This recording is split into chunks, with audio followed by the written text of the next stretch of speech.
Hello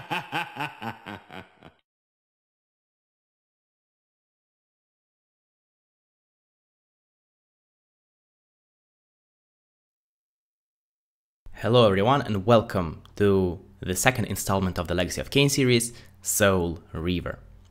Soul Reaver was released 4 years after Blood Omen in 1999, as you can clearly see here, and it's a completely different game from Blood Omen, because Blood Omen was and still is, a top-down isometric action RPG, well, mostly action that was labeled RPG, whereas Soul Reaver is, like the rest of the Legacy of Kain games, a 3D platformer essentially, which is allegedly similar to Tomb Raider. I say allegedly because I haven't played any Tomb Raider games until the reboot, so I can't confirm or deny that. Unlike Blood Omen, Soul Reaver does a great job at explaining what is going on in the beginning, so I will let the game do the talking. Kain is deified. The clans tell tales of him. Few know the truth. He was mortal once, as were we all. However, his contempt for humanity drove him to create me and my brethren. I am Raziel, firstborn of his lieutenants. I have served Kain a millennium. The gift continued to evolve. We became less human and more divine. Kain would enter the state of change and emerge with a new gift. Some years after the Master, our evolution would follow, until I had the honor of surpassing my lord.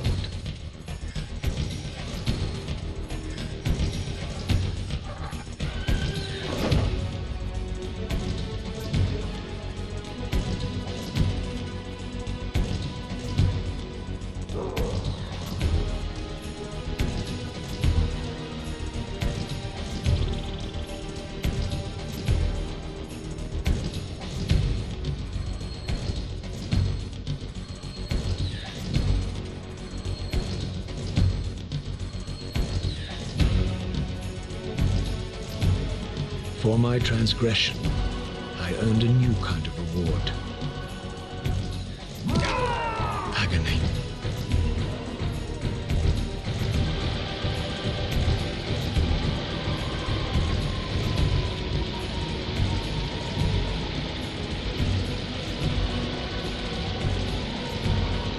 There was only one possible outcome: my eternal damnation.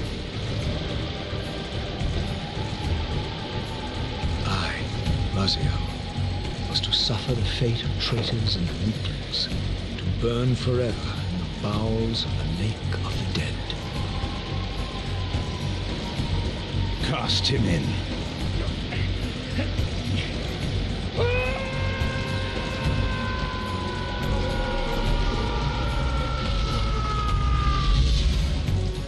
Tumbling, burning with white-hot fire, I plunged into the depths of the abyss. Unspeakable pain, relentless agony. Time ceased to exist. Only this torture and a deepening hatred of the hypocrisy that damned me to this hell.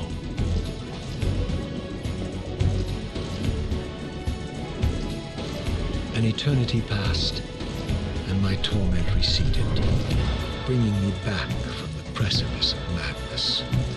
The descent had destroyed me, and yet I lived.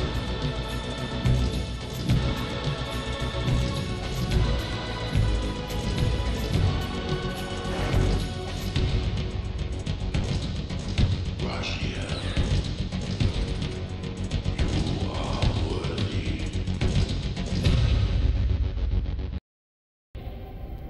I know you, Raziel. You are worthy. What madness is this? What pitiful form is this that I have come to inhabit? Death would be a release next to this travesty. You did not survive the abyss, Raziel. I have only spared you from total dissolution. I would choose oblivion over this existence. The choice is not yours. I am destroyed. You are reborn. The birth of one of Kain's abominations traps the essence of life. It is this soul that animates the corpse you lived in.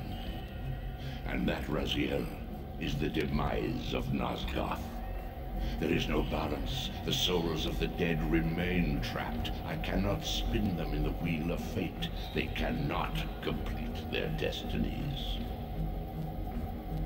Redeem yourself. Or if you prefer, avenge yourself. Settle your dispute with Kain. Destroy him and your brethren.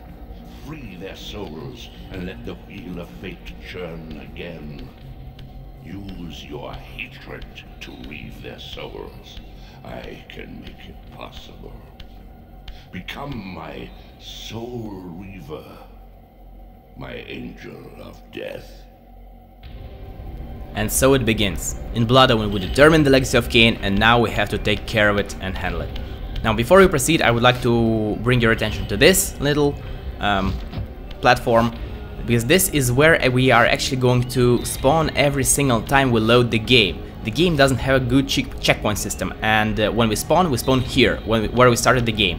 And on that platform, the Elder God, or Tony J, is going to explain us what we need to do next and where we stopped off, essentially.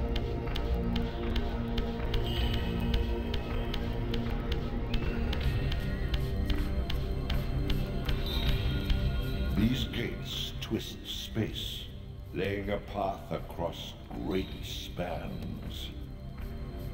And this is how we navigate Nosgoth.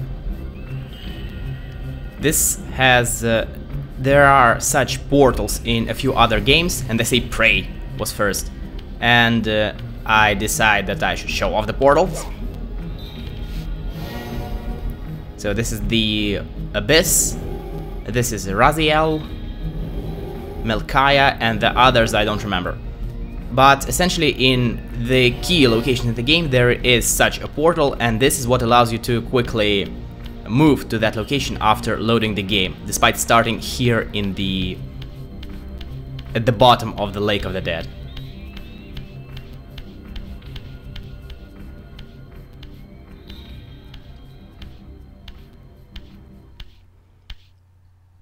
You are weak. You must feed. The old hunger has left me. I have no desire for blood. You are changed. Your bloodthirst is replaced by a deeper need. You have become a devourer of souls. To sustain your strength, you must hunt the lost spirits of the underworld and consume the souls of your enemies. And this is how Raziel regenerates health, so instead of drinking blood, he sucks souls. Oftentimes we will find ourselves incapable of drawing in souls because souls have a very poorly programmed AI. But on the positive side, they actually get drawn to Raziel from quite a bit of a distance. Now look at these I can't really call them runes, they don't look like runes, and these scribbles. We're not gonna see them anywhere else.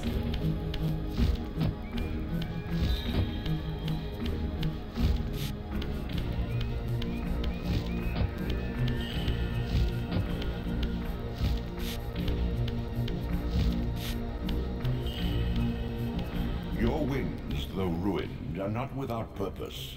Take hold of them as you leap, and they will carry you across this chasm.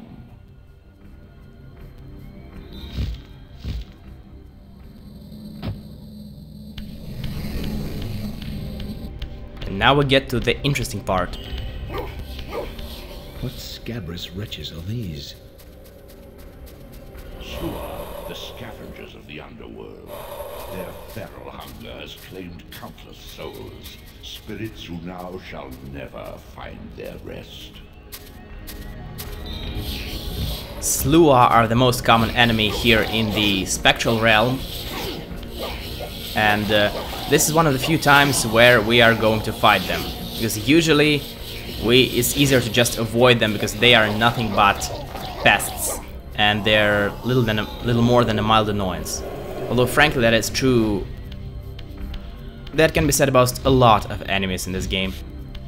Because the combat system is honestly not that refined. It's... I don't like it. These portals are your conduit between the spectral and material realms. With their aid, you may gather matter and will yourself to become manifest in the physical world. This is taxing, however. Your strength must first be fully restored. You require no conduit to return to this plane. You may abandon your physical body at any time. Now look at this wall. This is where we came from. And this is a very interesting thing about transitioning between realms. Sustain your strength to prolong your manifestation in the physical world. If you fail to feed or absorb too many wounds, this fragile matter will dissolve. And the passage is gone. And it's back up. And we can't go back to physical world unless we are at full health. This is probably the most important thing about the shifting between spectral and material realms, and I will talk about it later. You are young yet, Raziel.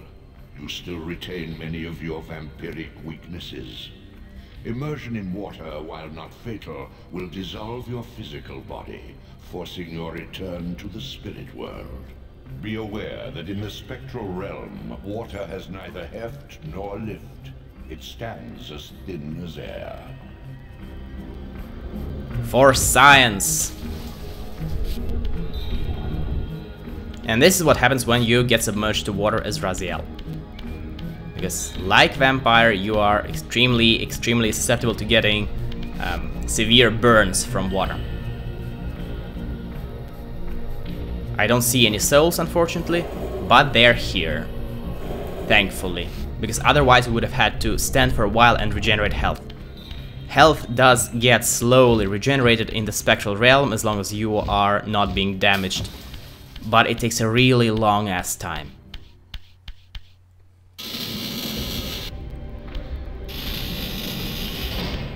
What are these creatures? Do you not recognize them?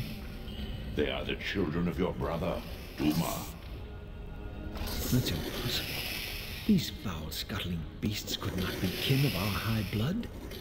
Do you suppose that time stood still for you, Raziel? Much has changed since you passed from the world of men. So, Dumahim. I knew my opponent's weaknesses, having suffered them myself. Physical wounds are fleeting. Vampire's immortal flesh begins to close as soon as it is cleaved. Vampires need only fear those wounds that impale or inflame. Water scorches like acid, and fledglings are devastated by sunlight's touch.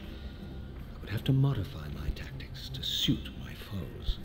So this is essentially the tutorial on how to fight vampires, which is what we are going to mostly be fighting in the game.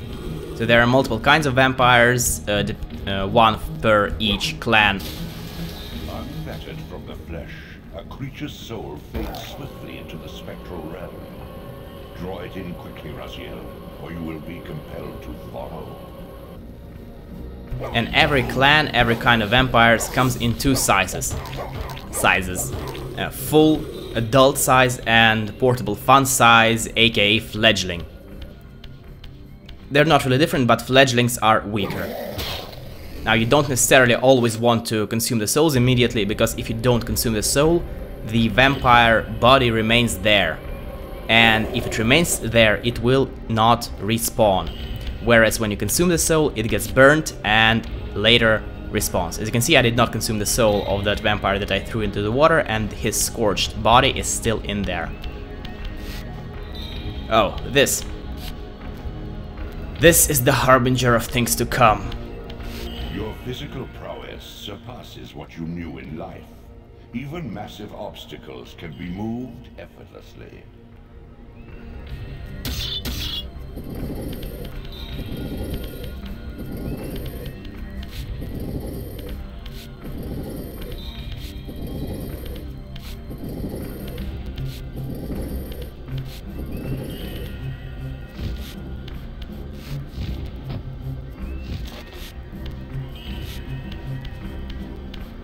But that is nothing compared to the suffering that we will experience later with these blocks.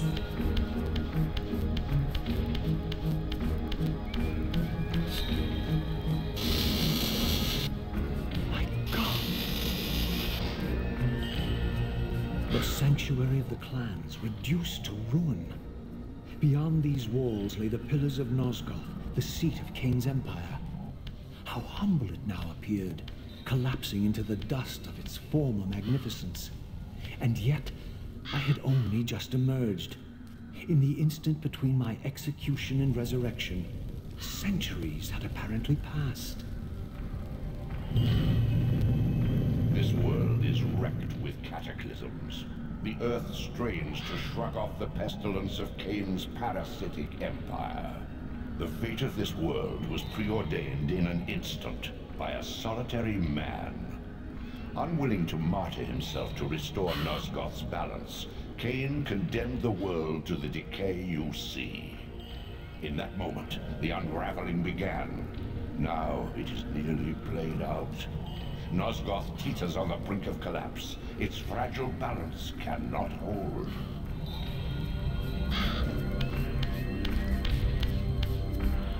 The doors of the sanctuary were immovable, either barred from the inside or rusted shut. I would need to find another means of entry. So, we shall do exactly that, but not before trying out some other weapons on these full-grown Dumahim. And the controls are unfortunately extremely wonky, and this is one of the reasons why I dislike combat in this game.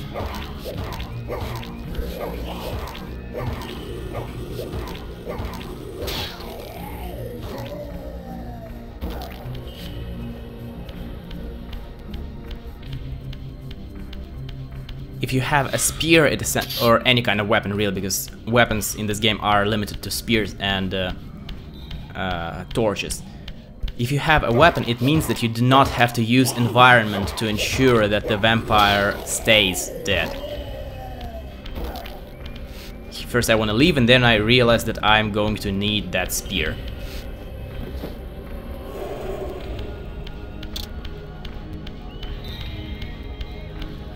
And this is why we need the spear. Sometimes, very rarely, you can sneak up on enemies and just stab them from behind. And it is an insta-kill. But you have to be close enough. Spears can also be thrown, but honestly there is no reason to do that ever, at all. And this is the first warp gate, I think that's what they're called, or the first portal. Meaning that this is a good place as any to stop the episode.